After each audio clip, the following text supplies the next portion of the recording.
Sa ikatlong araw ng pre-pageant activities ng Miss Universe 2023 competition, sila mga nag-stand out.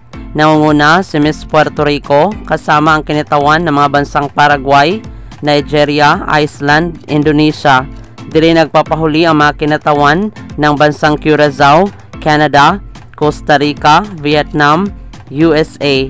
Kabugira din ang mga representative ng bansang Venezuela, South Africa, Philippines, Honduras, Colombia, Bolivia, India. Pasok din sa Day 3 standout sina Miss Nicaragua, Miss Mexico at Miss Thailand. Sino kaya sa kanila ang kukoronahang Miss Universe 2023? Maraming salamat sa panunood. Para maging updated ka, huwag kalimutang mag-subscribe.